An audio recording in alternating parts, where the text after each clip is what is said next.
La dice record, pero tengo que ver acá. Solo subcorde. Bueno, Pili, vamos a dejar que entre la gente, digamos, hasta las 12:30. Igual quédate un ratito más para esto. Bueno, bienvenidas a todas. Por suerte tenemos la posibilidad de grabar esta clase. Vamos a ir organizándonos. Hay gente que por ahí no puede hoy, va a entrar la vez que viene. Ya saben, va.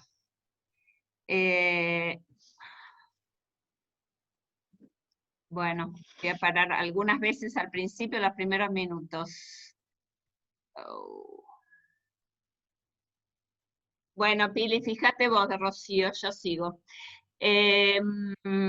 Tenemos la posibilidad de grabar estas clases y nos manejamos como cuando en los grupos de estudio, que acá hay algunas personas que vinieron al grupo de estudio, que si no pueden estar en el horario de la clase, tienen la clase grabada, y además vamos a aprovechar este sistema para distintas cuestiones. Ustedes saben que, los que me conocen, que a mí me gusta darles mucho material y lo más claro posible. Con esto de pensar en que algunas de ustedes querían, sobre todo Freud, y otras querían Lacan, acá hay más de las que querían una articulación con Lacan,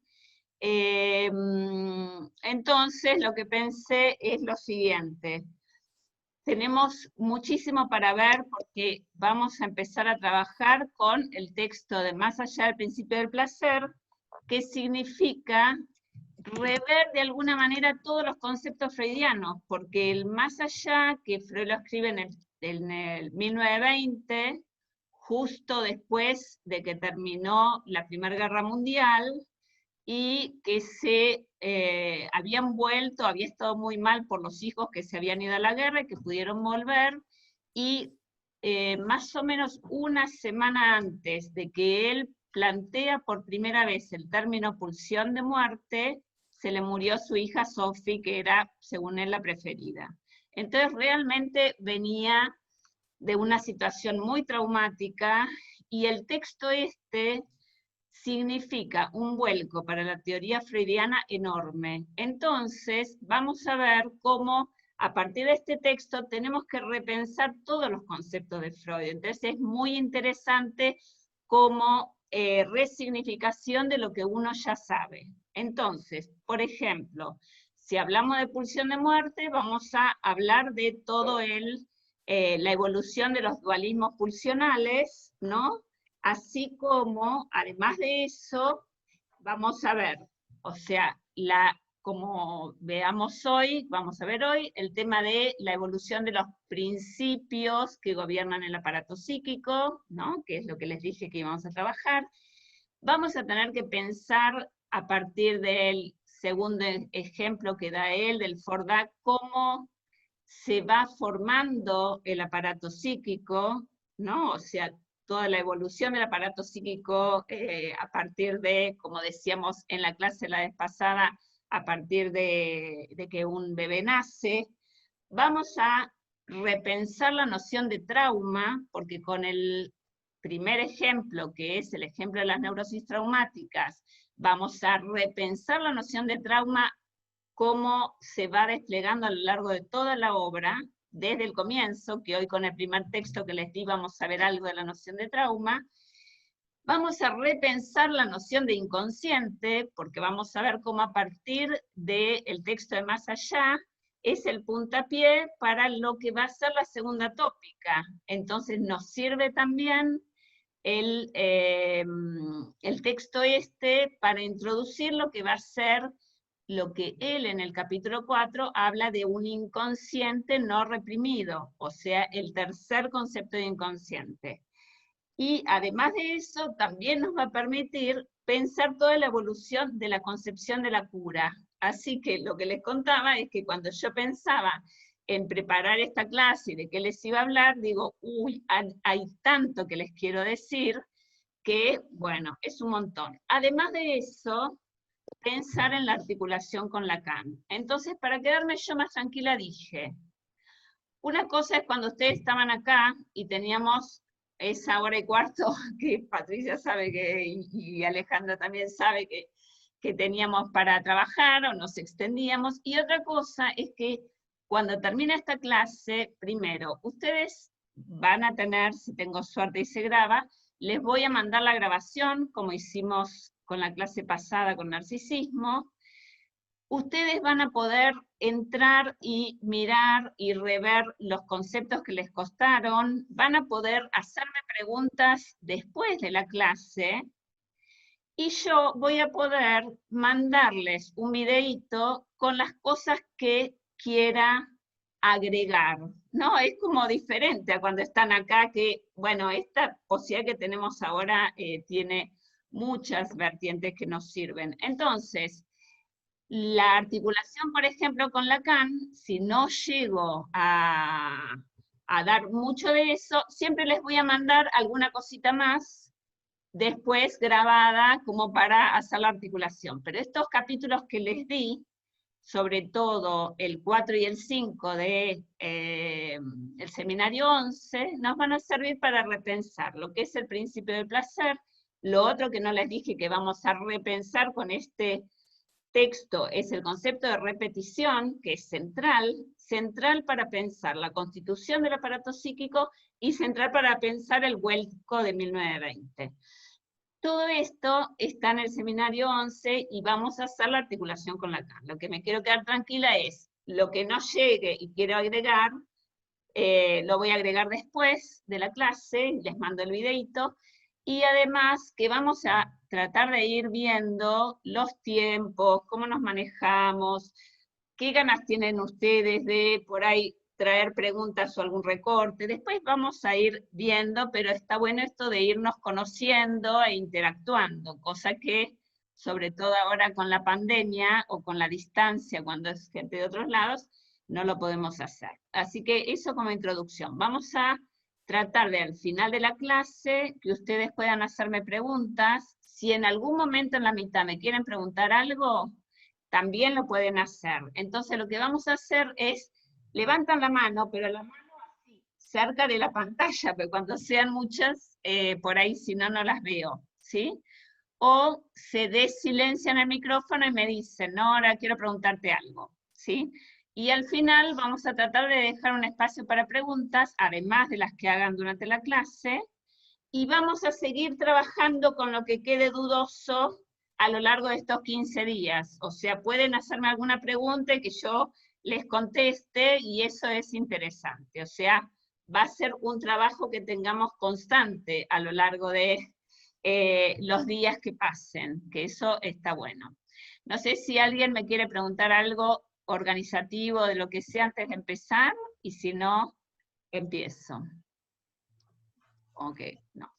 Bueno, entonces, yo les decía que me parecía interesante pensar qué era el principio de placer, debido a que a partir de 1920 Freud dice, ya no puedo concebir al principio del placer como el sistema que regula al aparato psíquico. Entonces vamos a plantear que hay a lo largo de la teoría freudiana dos grandes rupturas respecto al tema del principio del placer.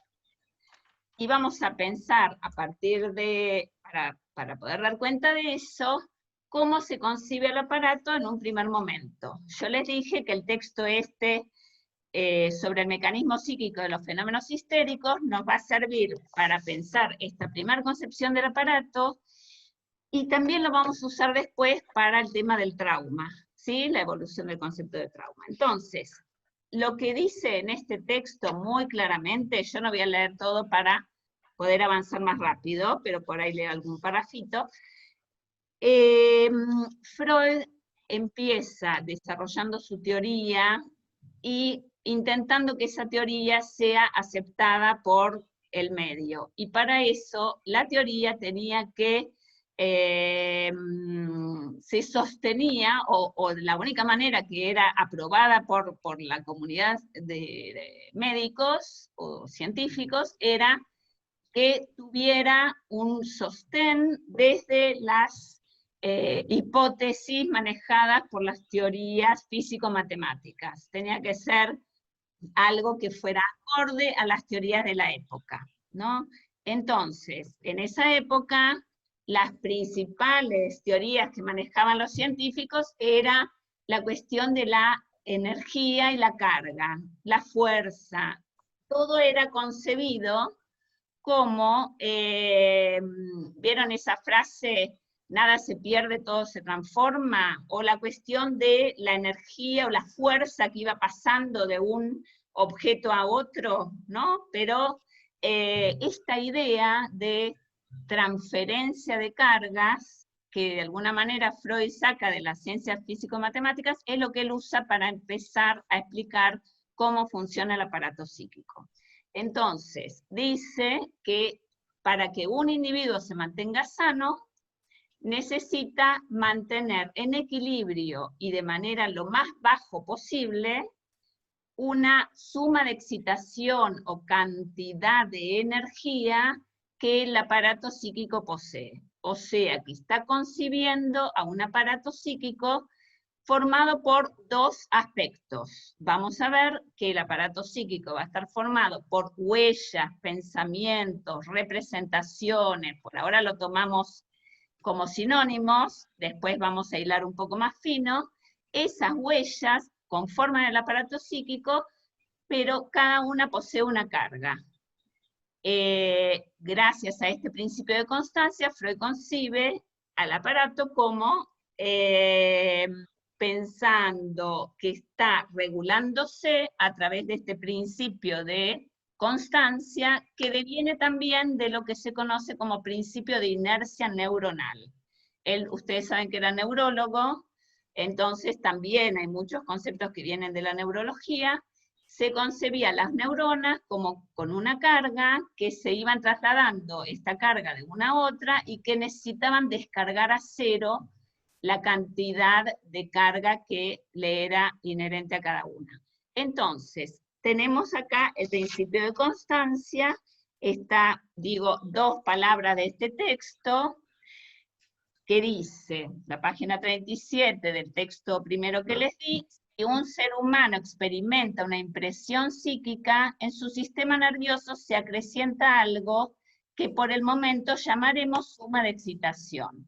Ahora bien, en todo individuo, para la conservación de su salud, existe el afán de volver a empequeñecer esa suma de excitación. Y acá, ustedes saben que al comienzo,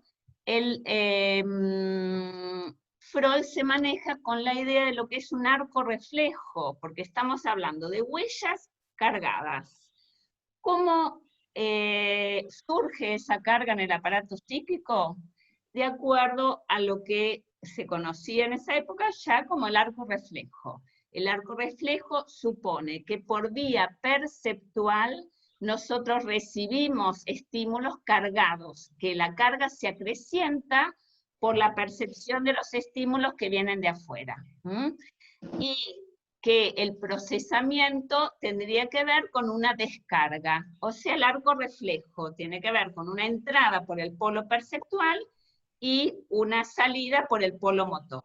Ahora, algo interesante que ya leyeron este texto, si lo leyeron, es que Freud hace ya un primer desarrollo de lo que es el lugar de la palabra. ¿Por qué? Porque él dice que este procesamiento de la carga puede suceder a través de tres vías. La primera vía es la acción. Me pegan una bofetada, yo devuelvo y ahí descargo algo de ese incremento de excitación que había aparecido en mi sistema. La segunda manera de tramitar es a través de la palabra, y dice, tomando a un poeta, que la civilización comienza cuando, en lugar de tirar una piedra al enemigo, se lo insulta. Entonces me pegan una bofetada, le digo pelotudo, y me descargo a través de la palabra. Y la tercera vía, que es muy interesante porque es la que después sostenemos entonces para ver cómo funciona el aparato psíquico, es lo que él llama el procesamiento asociativo.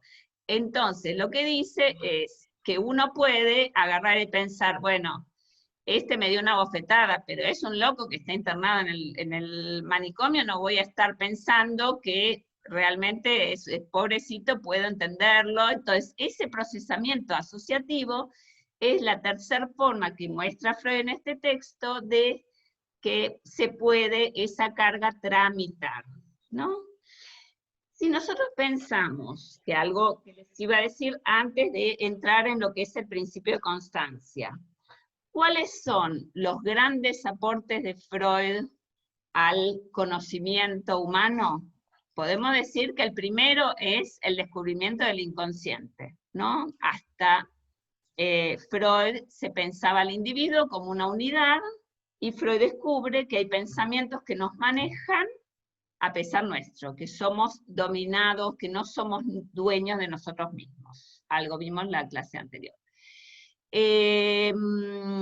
¿Cuál es el segundo aporte que yo consideraría como central? Es esto que estábamos nombrando recién, el lugar de la palabra.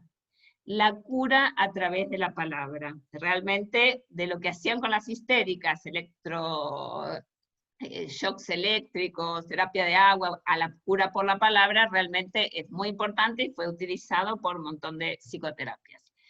El tercero es la concepción revolucionaria de la sexualidad, y el cuarto es lo que vamos a trabajar ahora, a partir de hoy, que es la pulsión de muerte, porque justamente la pulsión de muerte, lo que vemos a partir de más allá del principio del placer, es que el sujeto, las personas, no se mueven buscando su bien, no se mueven buscando el placer, sino que repiten situaciones buscando el sufrimiento. Y esto es muy, muy revolucionario. De hecho, hay un montón de gente que no acepta que esto sea cierto, ¿no? Entonces, digo como introducción que esta cuestión de la pulsión de muerte realmente significa para la cultura una herida narcisista muy importante y algo que rechaza mucha gente. Volvemos al principio de constancia.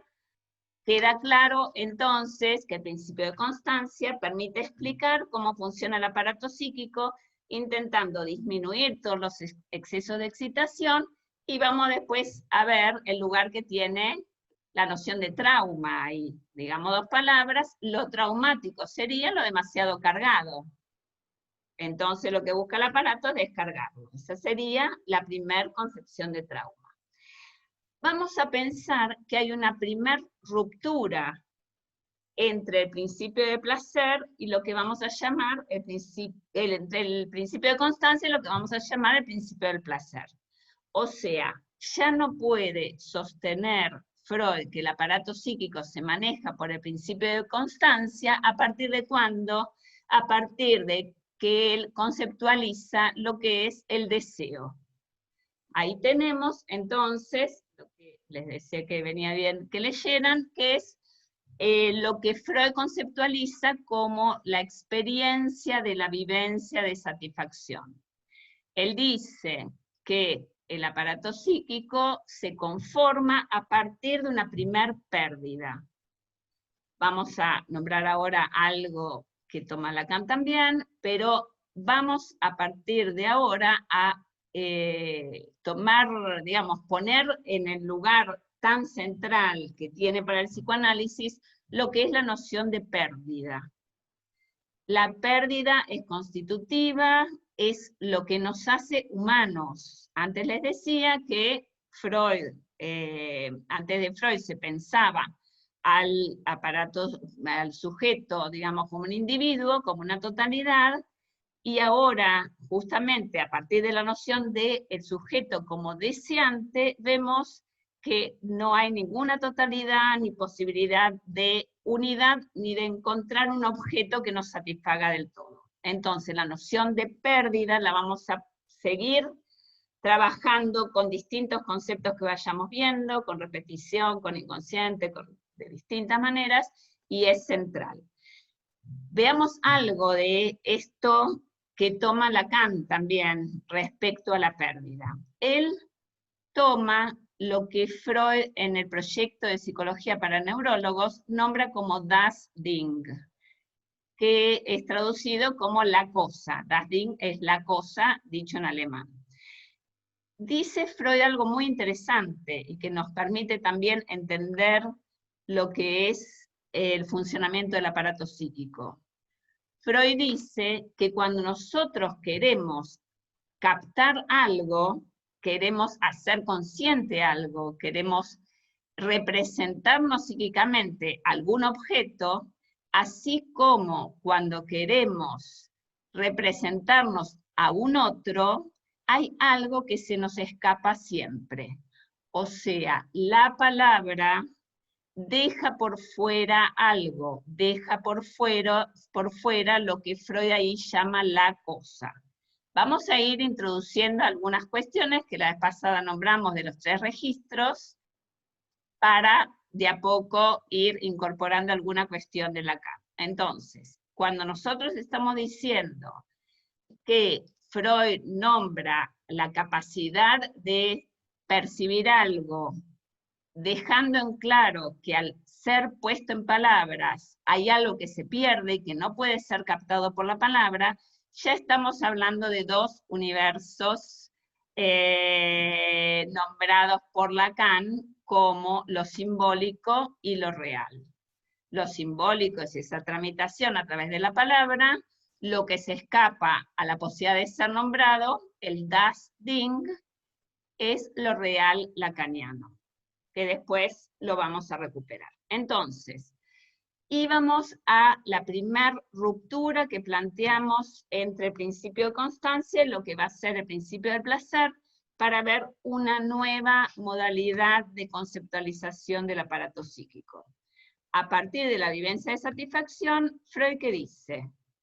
El bebé nace, creo que la vez pasada dijimos algo en la clase de narcisismo, el bebé nace, no hay aparato psíquico, y va a empezar a haber un aparato psíquico en el momento en que hay huella mnémica. ¿Qué es aparato psíquico? Aparato psíquico es capacidad de representación de alguna manera, ¿no?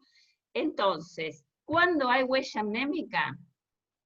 Cuando existe la posibilidad de asociar la satisfacción que produjo el hambre que se tenía, la satisfacción que produjo el objeto, que es la teta de la madre, en relación al hambre previo. O sea, el primer registro que se tiene en el aparato es de lo que Freud llama la vivencia de satisfacción, que es una experiencia de una pérdida.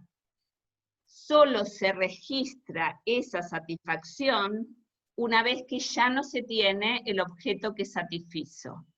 Entonces, el aparato, a partir de ahí, dice Freud, está comandado, está pulsionado, manejado por esta búsqueda de realizar y de conseguir el objeto perdido.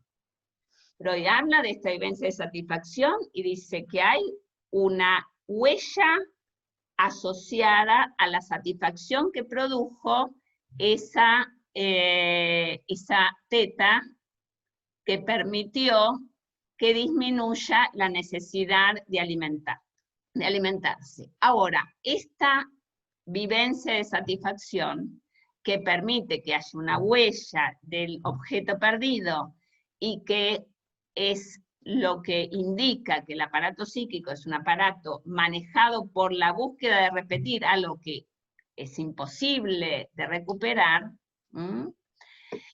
da origen a la concepción de lo que vamos a llamar el principio del placer. Y lo que les quería decir es que esto no sucede la primera vez que el chico es amamantado. Puede ser que tengamos un chico que no llegue a ser un sujeto de palabra, un chico que quede en estado vegetativo, porque tiene una deficiencia neurológica, y que sea alimentado y que no haya esa posibilidad de registrar el placer de haber sido alimentado y el objeto que se perdió. Entonces, es importante que sepan que no es que la primera vez que es amamantado queda esa huella. Entonces, la vivencia de satisfacción lo que nos muestra es que el aparato psíquico comienza a desplegarse, a desarrollarse a partir de una primer pérdida, y lo que dice Freud es que el aparato no puede hacer otra cosa más que desear, que está movido por este deseo, y que cada vez que encuentra un objeto, como está buscando ese primer objeto que satisfizo esa primer necesidad registrada, lo que encuentra nunca es esa teta de la primera vez que fue registrada. Entonces hay una diferencia entre el objeto encontrado y el objeto buscado, y que esa diferencia es la que permite que se siga buscando y buscando y buscando. A partir de ahí ya vemos un aparato, de alguna manera, con una imposibilidad inherente a su construcción. Entonces, si pensamos que el aparato está movido por el deseo, entonces ya no estamos pensando que está movido por una disminución de cantidades. Sin embargo, esta concepción energética no se pierde del todo, porque ustedes en el capítulo 1 de Más Allá, ahí despliega también todo esto que vamos a revisar ahora. Despliega lo que es el principio de constancia, lo que es el principio de placer, y sigue hablando de cargas. Entonces tenemos que pensar que, aunque Freud habla todavía de la carga, lo principal que mueve al aparato no es esa disminución de carga, porque de hecho puede aumentar la carga en esta búsqueda, ¿sí? Lo importante es que hay una ruptura entre el principio de constancia y el principio del placer, que ya a partir de la conceptualización del deseo no hay más idea, no está más la idea de que el aparato se mueve por la intención de disminuir las cargas, se mueve por lo que llamamos el principio del placer, que significaría esta búsqueda de un objeto que ya se perdió y lo que hay son sustitutos. Ahora, como Freud en el capítulo 1 de Más Allá nombra esto, vamos a aprovechar y vamos a leer esta parte en el capítulo 1 de Más Allá. Si tienen el texto, lo vemos. Empieza diciendo, en la teoría psicoanalítica adoptamos el supuesto de que el decurso de los procesos anímicos es regulado automáticamente por el principio de placer. ¿Sí?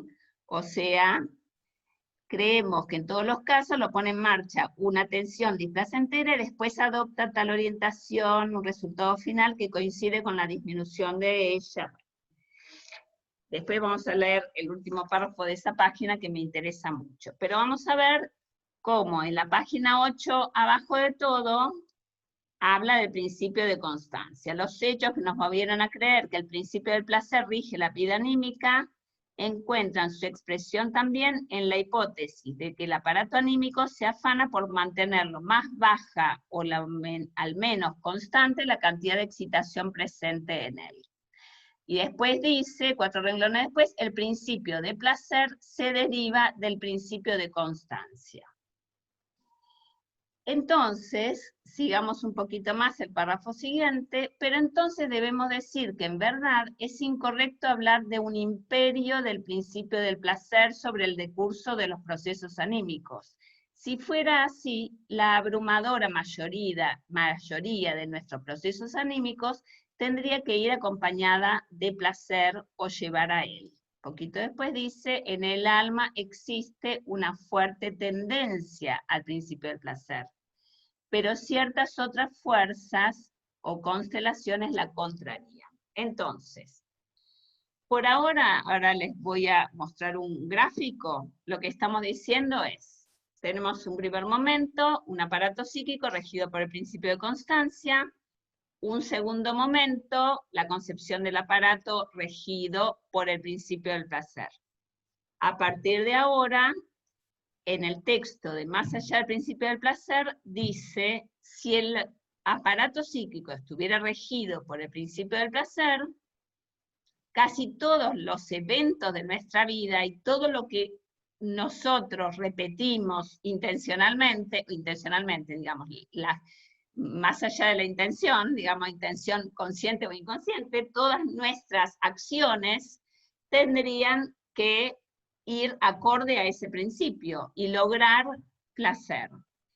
Lo que vamos a empezar a ver ahora son todos los ejemplos en donde Freud muestra que el aparato psíquico no está movido por el principio del placer, sino que muchas situaciones reafirman lo contrario, que el sujeto busca, de alguna manera, un padecimiento, buscar sufrimiento, y vamos a ver la explicación de por qué esto sucede, ¿sí? Ahora, en el primer capítulo, entonces, a ver si les pongo un grafiquito, que son cosas que tengo de la facultad. A ver, acá hay alguien que puso en el chat algo. Buenos días. Hola, Rocío. Bueno, a ver, les comparto un grafiquito, algún gráfico que tengo de la facultad. Bueno, este no era el primero. Miren, en este, que es el pizarrón que tengo atrás, que alguna ya lo vio, dice alguien. Bueno, dice lo siguiente, lo que vamos a pensar es que hay 3 épocas y que cada época conlleva una concepción distinta de aparato psíquico y una concepción distinta de, del tratamiento. Así que ahora tenemos a alguien, puede ser Claudia o alguien que tiene que cerrar el micrófono, o lo hace Pili, si no, porque se escucha. Entonces, este, que no es el gráfico que les iba a mostrar, después les muestro otro, veamos un poquito que es interesante. Hablamos de una primera época, vamos a situar la primera tópica hasta la última época, o sea, lo que nosotros nombramos hoy como primera época y segunda, corresponde a la primera tópica freudiana. Primera tópica significa el aparato dividido por preconsciente-consciente, represión inconsciente, ¿no? En la última época vamos a tener lo que llamamos la segunda tópica, que es el aparato dividido por yo, ello y super yo. Entonces, veamos de nuevo lo que veníamos diciendo. En la primera época, el principio regulador es el principio de constancia, o sea, la intención de disminuir las cantidades. Se produce una primera ruptura, acá habría ya una línea, ¿no? La primera ruptura, pasaríamos a concebir el aparato manejado por el principio del placer. El aparato es un aparato deseante. ¿Qué concepción de cura tenemos en toda esta época? De alguna manera, lo que buscaba Freud era recuperar aquella vivencia que había sido reprimida, olvidada, y la idea era que una vez que eso se hacía consciente, la persona podía curarse, ¿no? Entonces, hacer consciente lo inconsciente, levantar las represiones, todo eso tiene que ver con esta primera época. Lo que va a comenzar a partir de el más allá del principio del placer, que llamamos la segunda ruptura, implica un nuevo paradigma en muchos sentidos. Tenemos el principio regulador del aparato, va a tener que ver con el más allá del principio del placer. No sé cómo sacar esto de abajo, que no me deja ver todo. Bueno, a ver, ya sé.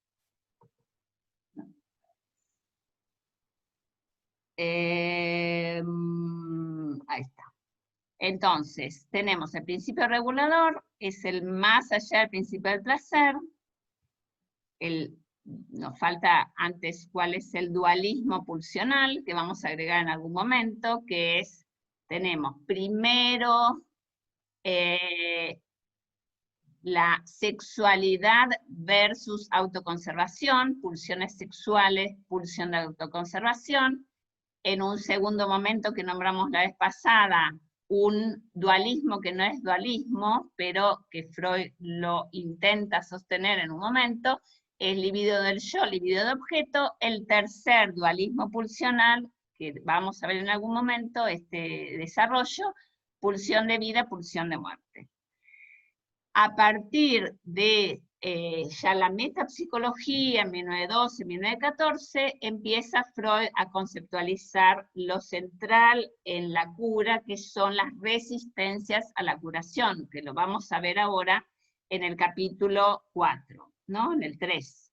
Entonces, la cura más bien va a tener que ver con enfrentarse con lo incurable y tratar de hacer algo con eso, con lo que al sujeto le pasa, frente a la castración, frente a lo incurable. Entonces, enfrentarse a las resistencias, lo que buscaríamos es, de alguna manera, un cambio de posición frente a lo incurable, a la castración. Vamos a ver otro grafiquito y después seguimos. Este no es...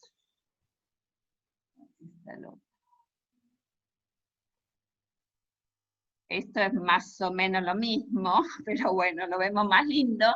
Primer conceptualización del aparato, primera tópica, consciente, preconsciente, inconsciente, represión, principio de regulador, principio de placer. Se busca por represión evitar el displacer de lo que resulta excesivo, concepción de la cura, hacer consciente lo inconsciente, acceder a ese saber no sabido a través del análisis, logrando hacer desaparecer los síntomas. Y la época actual, o sea,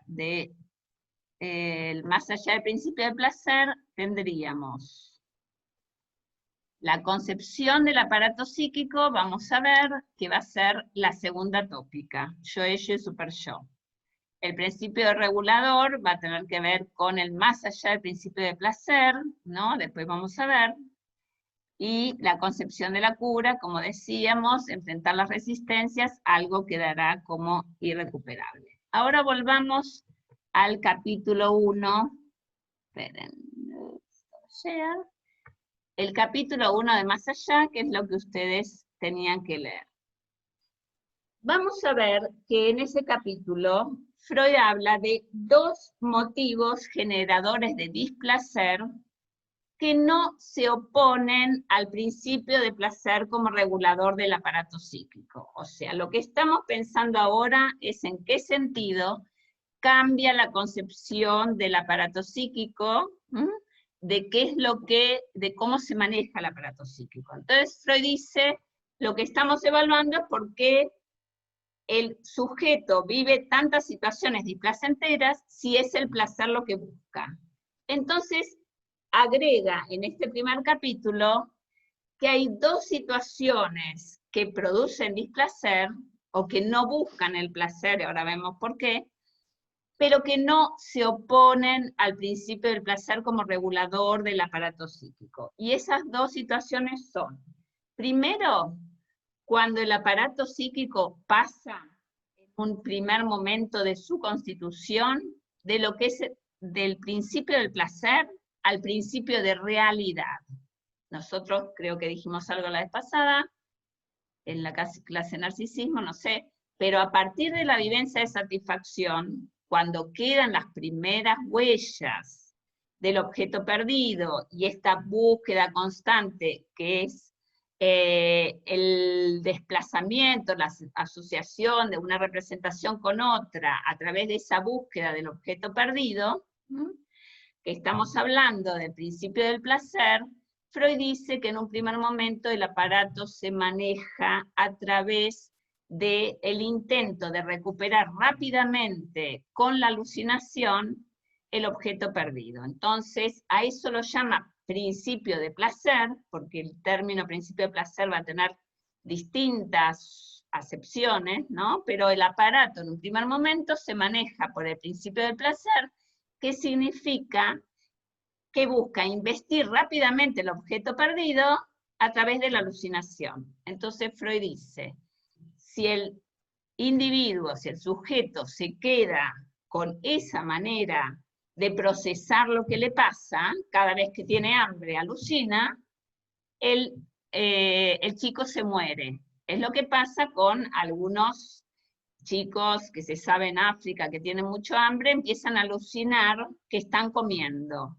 Si se quedan con esa manera de funcionar del aparato psíquico, a través de investir rápidamente lo que están necesitando, uno se muere. Entonces, hay una primer renuncia a la satisfacción rápida a través de la alucinación, pasando de lo que se llama principio de placer a lo que se llama principio de realidad, que significa frenar esa intención rápida de alucinar el objeto y decir, bueno, intento a través del proceso secundario de pensamiento y de encontrar un objeto en la realidad, un sustituto que satisfaga en parte eso que busco, aunque no sea el objeto buscado. Entonces sería cuando el chico puede empezar a gritar para que le vengan a traer la mamadera en lugar de alucinar la teta. Este rodeo, dice Freud en este capítulo 1, ya es motivo de cierto displacer, porque es más placentero y directo a la satisfacción a través de la alucinación, ¿no? Entonces, vamos a verlo en el texto, así seguimos un poco las palabras de Freud. Al final de la página 9, dice: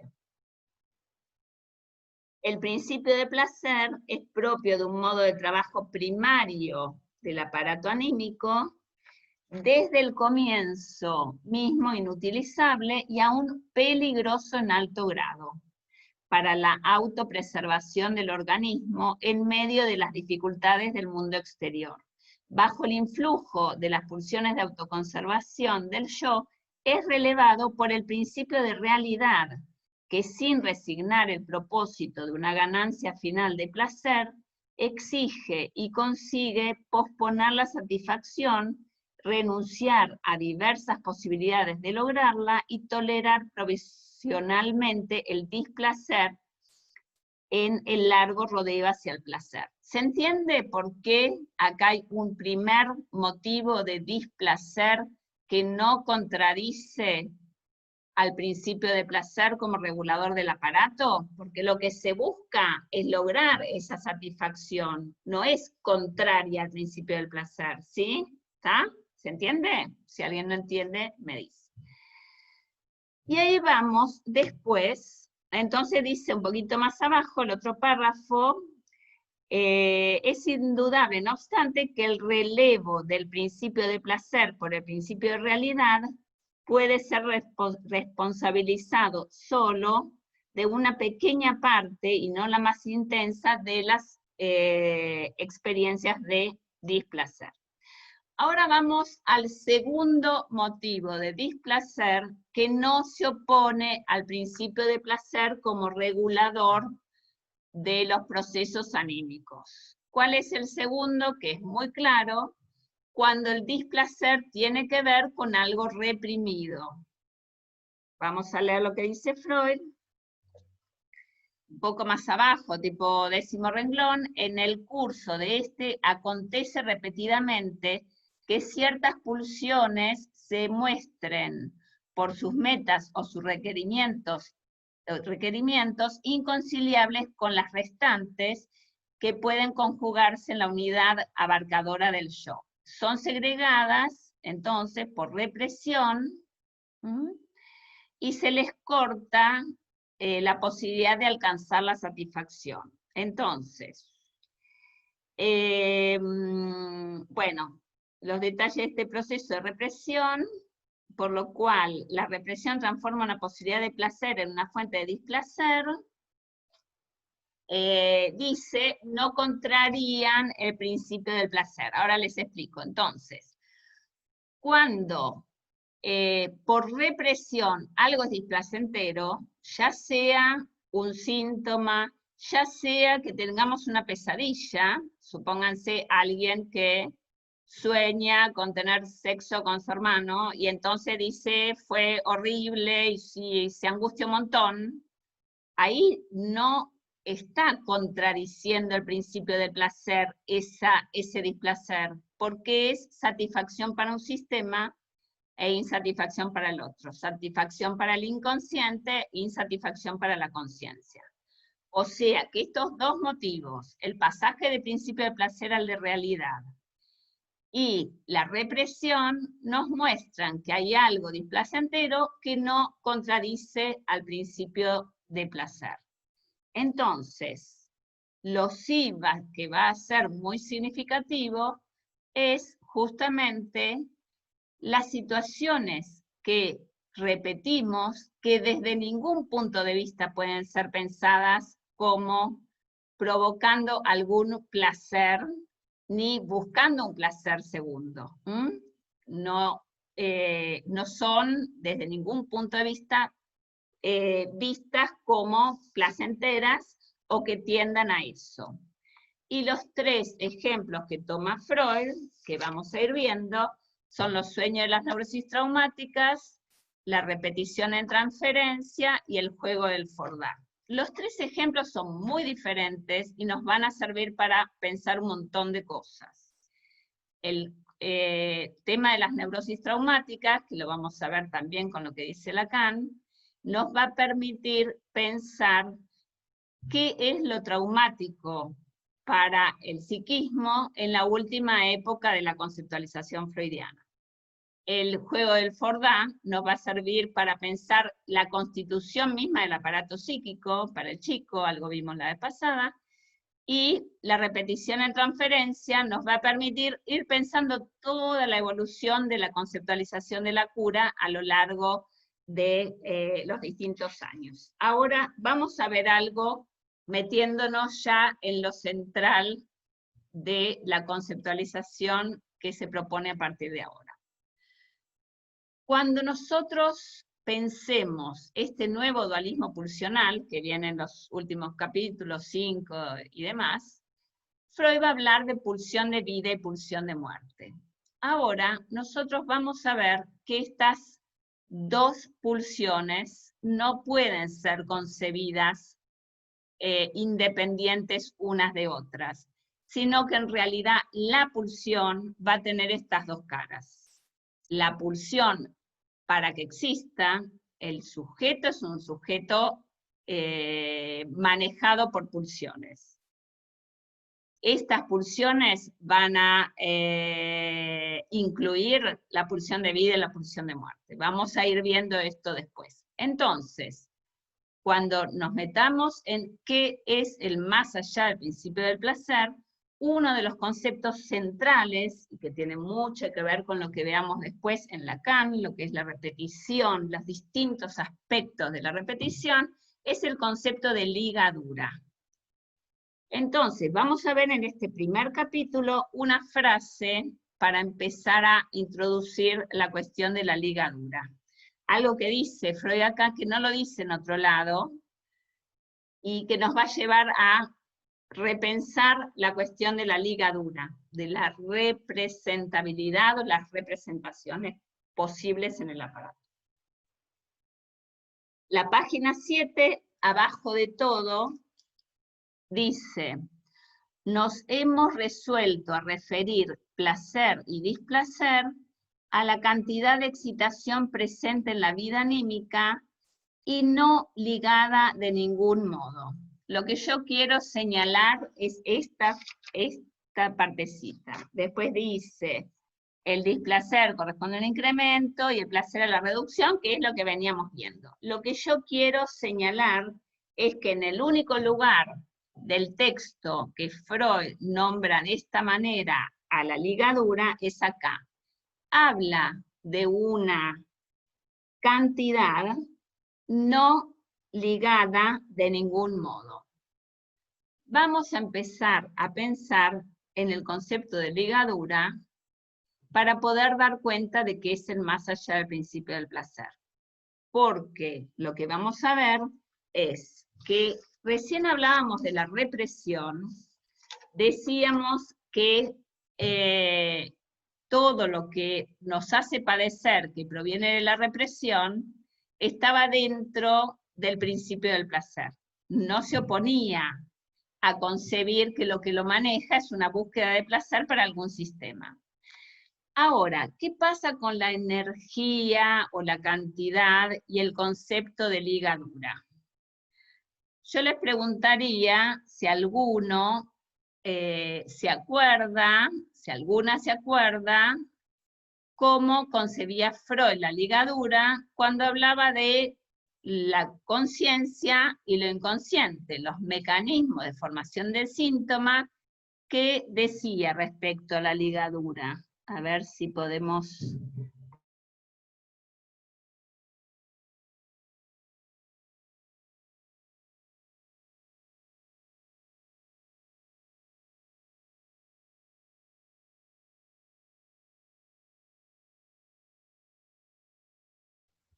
Está apagado su micrófono, Nora. Perdón, gracias, Rocío. Bueno, ¿alguna puede decir cómo era concebido lo ligado y lo no ligado antes? En los textos, lo inconsciente y demás. ¿A qué llamábamos energía ligada y energía libre? No se te escucha, Estela. ¿Podés poner el micrófono si querés hablar? Ahí estás, sí. Estela, ¿qué era energía libre y ligada? Estela, no me sin escuchas. Sonido. Estás sin sonido Estoy y yo sin te sonido. escucho. A ver, no sé por qué estás sin sonido. No escucha. Pili, ¿estás? Pilar, ¿me escuchás? Estela, no sé qué pasa. ¿Todos los demás me escuchan? Sí. Bueno, entonces les digo yo. Sí. Ah, bueno, Estela, ¿ya estás? ¿Ya escuchás? Ah, bueno. Bueno, el tema de la dificultad con el concepto de ligadura. En la época de la metapsicología, Freud describe la diferencia entre los procesos preconscientes conscientes y los procesos inconscientes, hablando de una energía libre o móvil y una energía ligada. Dice que todos los procesos secundarios, lo que tiene que ver con el preconsciente consciente, se trata de una energía ligada.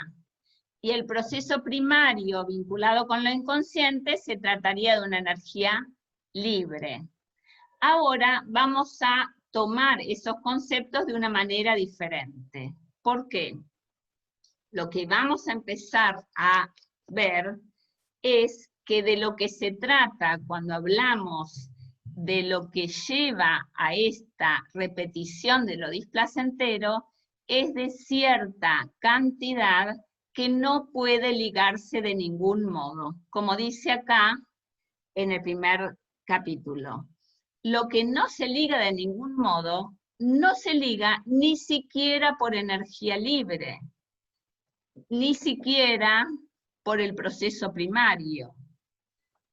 Cuando ya hay alguna ligadura, aunque sea a través del inconsciente, estamos dentro del principio del placer.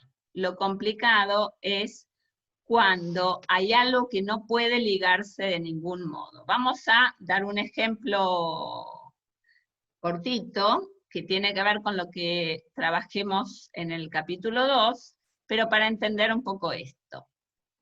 Si viene un paciente y me dice que hace 10 años tiene sueños en donde se repite la situación de una situación traumática vivida, por ejemplo, la explosión de la bomba en la AMIA, que él estaba cerca de ahí, y que todo el tiempo sueña con eso. Sueña un sueño exactamente igual cada vez.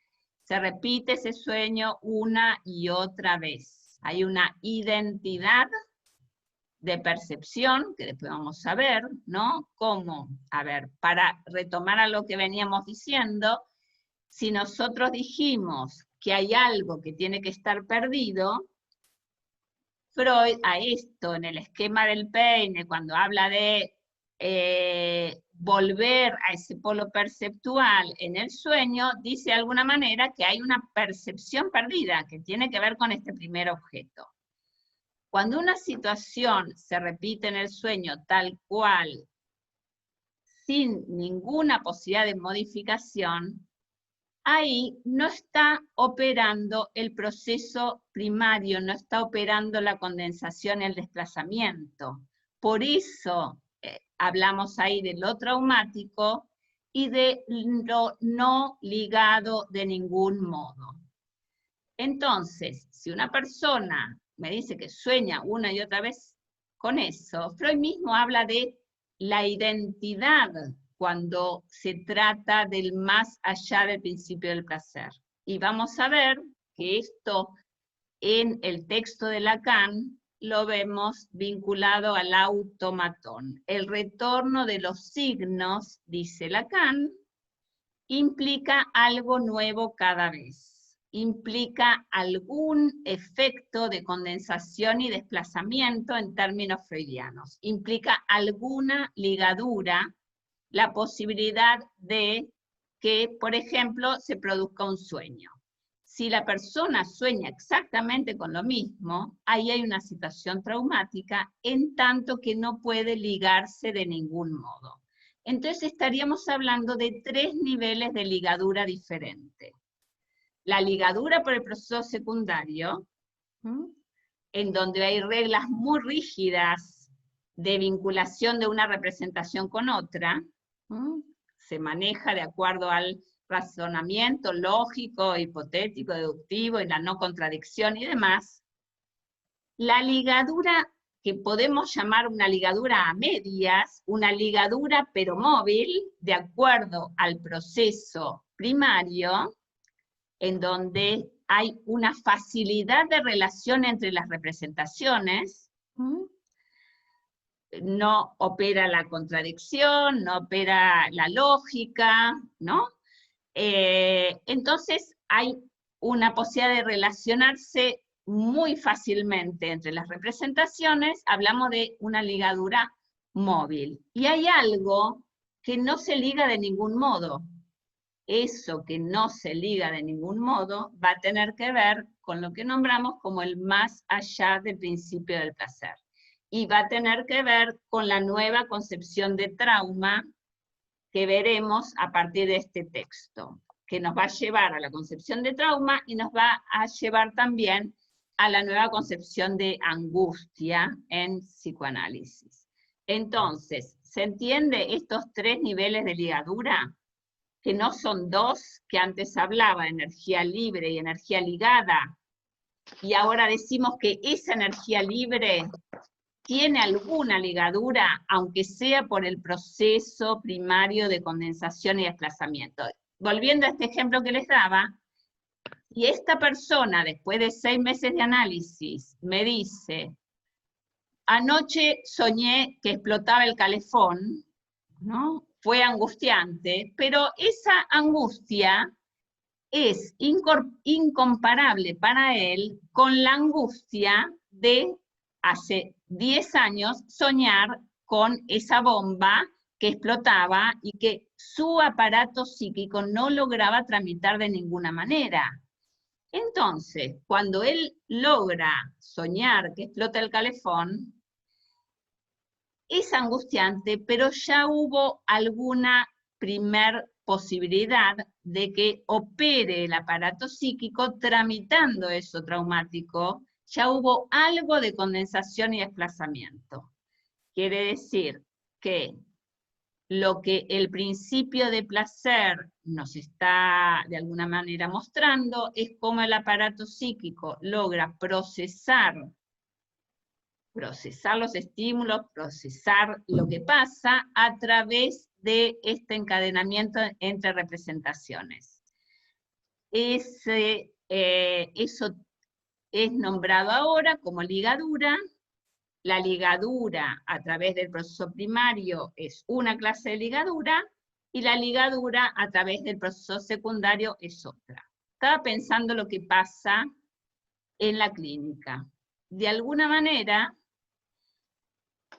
nosotros a través de la asociación libre, del método analítico, lo que buscamos es que algo de eso, eso que en Freud se llama el saber no sabido, lo inconsciente, algo de eso que nosotros nombramos ahora como energía móvil, que va a permitir que emerja alguna verdad inconsciente a través de la asociación libre, a través de los sueños, de los fallidos, de los síntomas, y de alguna manera el procesamiento que vamos a hacer en el análisis, cuando logramos que una verdad nueva aparezca, eso va a tener que ver con esta tramitación a través del proceso secundario, ¿no? Podemos, para incluir algo de lo que aparece en el texto de Lacan, tomar esto que estoy nombrando ahora. ¿Qué noción de inconsciente estamos trabajando en este momento cuando estoy hablando de que en el análisis intentamos que se haga presente algo de eso reprimido, algo de eso inconsciente, deponiendo el razonamiento lógico de la conciencia, para que emerja ese saber no sabido y podamos encontrar una nueva verdad. Ahí, cuando yo les dije que vamos a ir yendo de un concepto a otro, vamos a tomar lo que es el inconsciente freudiano y vamos a pensar en las distintas conceptualizaciones de inconsciente para dar cuenta de esto.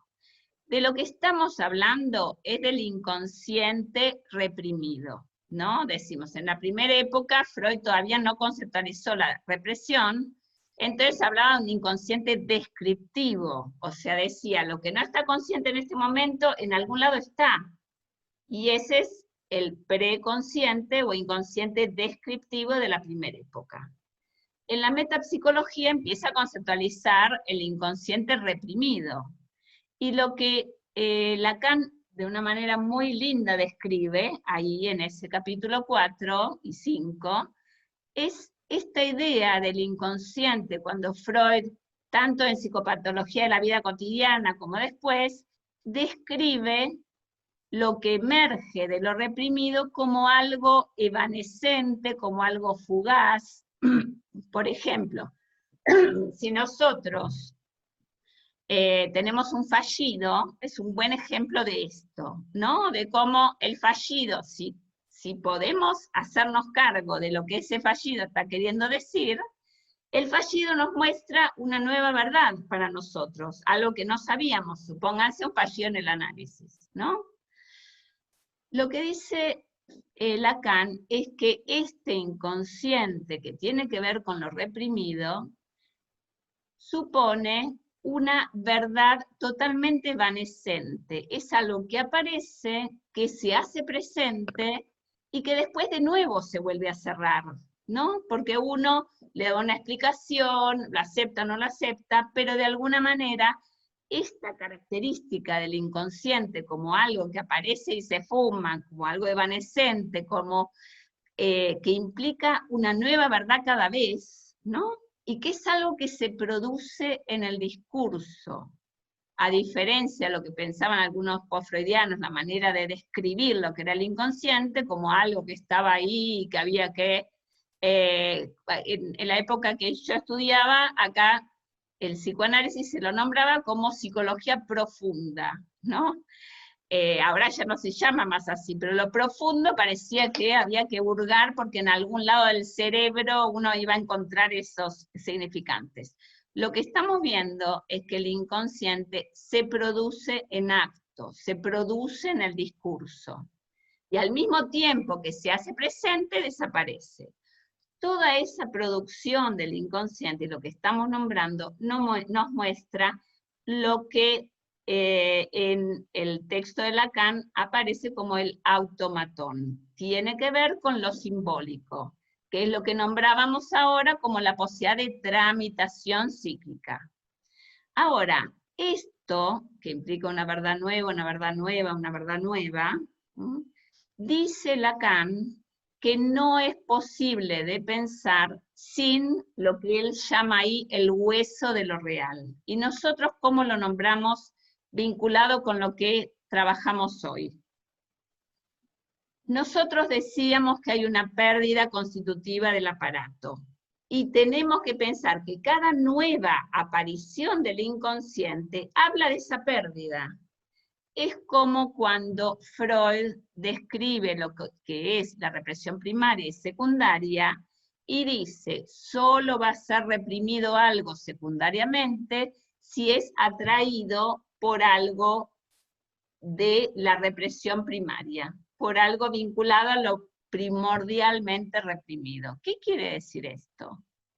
Es esto que estamos nombrando, estos dos aspectos de lo que en Freud llamamos la tramitación psíquica a través de del aparato, y que estamos nombrando con Lacan como estos dos aspectos del inconsciente. Una cosa es la verdad nueva que aparece, y cómo esa verdad nueva siempre da cuenta de algo imposible de poner en palabras, que tiene que ver con lo que decíamos al principio. Siempre da cuenta de ese objeto perdido, siempre da cuenta de que no vas a captar del todo lo que querés captar. Este sería el aspecto vinculado a lo real que nombra Lacan ahí en el capítulo 4 y 5, que lo vamos a retomar con el tema de la repetición. El inconsciente, entonces, implica algún tipo de ligadura que supone que se pudo hacer algo con aquello que no se liga de ningún modo, que lo traumático va a tener que ver con lo que no se liga de ningún modo, y que cuando hay ligadura, puede ser ligadura a través de este proceso primario, condensación y desplazamiento. Esta condensación y desplazamiento nos habla de lo simbólico en Lacan, que no es sin eso real que insiste. Lo real que insiste sería esa pérdida originaria que permite que haya movimiento. Si no hubiera esa pérdida, seríamos unidad, y no habría inconsciente de alguna manera. Entonces acá vemos este doble aspecto del inconsciente. ¿Cómo lo vamos a llamar? Yo les tiro muchos conceptos de distintas épocas, pero bueno, ¿cómo vamos a llamar este aspecto del inconsciente que no tiene que ver con el retorno de lo reprimido? Lo vamos a llamar el ello. Decíamos que a partir del texto de Más Allá, con la concepción de la pulsión de muerte, se va a inaugurar una nueva tópica. Va a decantar en esta concepción del aparato dividido en yo, ello y superyo. Aquello que no puede entrar en la cadena, que va a tener que ver con lo que no se liga de ningún modo, en Freud lo vamos a nombrar como la sede de las pulsiones, lo pulsional, el ello, que Freud nombra como tercer inconsciente. Tenemos el segundo inconsciente, el reprimido, que implica alguna tramitación de esta carga, y el tercer inconsciente, lo no reprimido, que va a tener que ver con eso que en Lacan nombramos como el hueso de lo real. Lacan habla del ombligo del sueño, ¿no? Hay distintos conceptos que aparecen vinculados a esto. Bueno, yo creo que por hoy vimos un montón de cosas. Me gustaría ver si tienen preguntas ahora. Como les decía en algún momento, todo lo que quieran ir preguntando, no, ahora quizás podemos seguir un poquitito más, depende cuántas preguntas haya. Si no hay preguntas sigo un poquito más, pero la idea es que yo les pase la grabación y ustedes, o si tienen preguntas de los capítulos mismos, me pueden hacer preguntas después y yo les mando las respuestas por audio o por video. O sea, seguimos un poco con la clase entre una clase y la otra. ¿Hay alguien que quiera preguntar algo ahora? O si no, yo agrego alguna cosa más. A ver, Pili, si estás, podés desmutear los micrófonos o lo hacen ustedes. Si quieren preguntar, pueden hacer así o sacar el micrófono. ¿Cómo les está resultando la clase? ¿Puedo hablar? Dale, Ana María. Soy Ana María, Nora. ¿Qué tal desde España? Sí, ¿cómo ¿Cómo andás? estás? Bien. Mira, bueno, yo me incorporé un poquito tarde porque llegué tarde a casa, pero para mí vas muy rápido. ¿Sí? Bueno.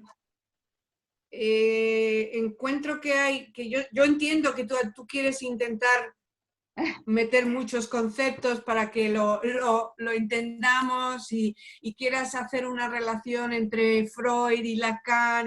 No, me parece estupendo lo que estás haciendo, ¿no? Me encanta que lo digas, Ana María, porque... Pero vas rápido y entonces uno no puede agarrar bien los conceptos. Escucha, Ana María, esta clase era un poco introductoria. Ahora vamos a ir capítulo por capítulo. Yo les di un montón de cosas que eran como los antecedentes. Ahora voy a volver a reafirmar lo principal de hoy, porque cuando yo hablo de lo lacaniano, ustedes, los que no quieran saber de Lacan, no lo escuchen. O sea, es para los que quieren saber de Lacan. Nosotros vamos a ver si podemos hacer en la misma clase digamos, responder a las necesidades tanto de los que querían solo Freud como los que querían alguna articulación con Lacan. Yo por ahora pienso que cuando vayamos párrafo por párrafo, que ahora ya nos metemos al texto en sí, vamos al capítulo 2, me parece que te va a resultar más fácil. Hoy hicimos una introducción, ahora te voy a hacer una síntesis de lo principal.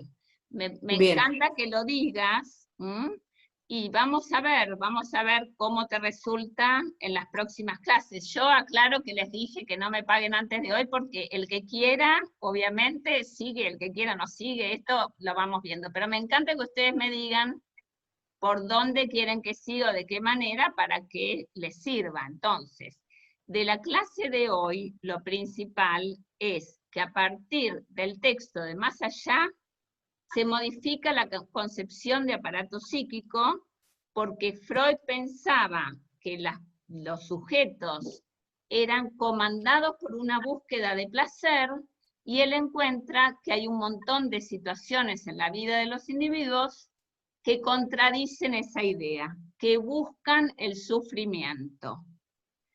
Eso es lo principal. Entonces, cuando hablábamos de que el pasaje de principio de placer a principio de realidad, o lo reprimido causa displacer, tener un síntoma de no poder mover una pierna causa displacer, pero está buscando que el aparato psíquico sobreviva bien. La búsqueda es: prefiero reprimir la idea de que quiero estar con mi cuñado, porque eso me va a hacer sufrir. O sea que represión implica una búsqueda de no sufrir. Está dentro del principio de placer. Los síntomas pueden causar sufrimiento, pero buscan sufrir menos, porque saber de lo reprimido me hace sufrir. Entonces, lo reprimido no se contrapone a pensar al aparato manejado por el principio del placer. Lo que vamos a ver es justamente situaciones que repiten las personas que van y siguen con alguien que les pega, el buscar, bueno, ayer, ahora les hago un comentario porque me quedé medio impresionada. Ayer vi un videíto de la mamá de una persona muy conocida acá, de Romina Yan, alguien que es, ¿cómo se llama? La mujer esta, la mamá de Romina Yan, bueno, una productora muy, muy importante. Romina Yan es alguien que se murió hace 10 años por estar haciendo gimnasia y se ve que estaba haciendo de desarreglos con la alimentación, y ayer escucho a la mamá de esta Romina que dice, la semana anterior a que Romina se muera, ella vino a mi psicóloga y diciendo que estaba desesperada porque el ritmo que yo tenía suponía que yo me quería matar. Romina dice a la madre la semana anterior a que ella se muera que la madre se quería matar. La semana siguiente Romina se muere haciendo gimnasia por los desarreglos que hacía con la alimentación y con esto y lo otro. O sea, buscó la muerte por su amor a su madre. Entonces, todas esas situaciones que nosotros vemos que no tienen que ver con la represión de algo que puede ser molesto pensar, sino que actuamos para sufrir, repetimos situaciones para sufrir, o el suicidio mismo, como de esta chica, lo llamo suicidio más o menos, vemos que hay una tendencia, como lo llama Freud, una tendencia masoquista, una búsqueda de sufrimiento, que es lo que vamos a tratar de explicar. Entonces, vos tenés paciencia, fíjate en la próxima clase que vamos a ir más situándonos en el capítulo 2. Igual vamos a hablar de cosas de Lacan. Yo te pido, si podés, que la parte de Lacan la evites, si no la escuches, si todavía te resulta un poco complicado, y que vayamos viendo. No sé a los demás si les resultó bien, difícil, fácil. Gabriela. No, sí, a mí la verdad sí, digamos, hay algunos detalles nuevos, pero lo que pasa es que yo, como he venido siguiendo otros cursos, me fue fácil, digamos, seguir el ritmo, pero bueno. no estoy para nada en contra de que lo podamos ir regulando un poco más. No hay... Bueno, las demás, Claudia, Estela, Susana. Sí, para mí estuvo bien, o sea, yo sentí como una especie de repaso de cosas que había visto otras veces y también como que incorporé algunos detalles nuevos que me vinieron bien, pero pude seguir bien el ritmo de la clase. O sea, ¿te parece que el nivel más o menos te sirve así? Sí, a mí me sirvió.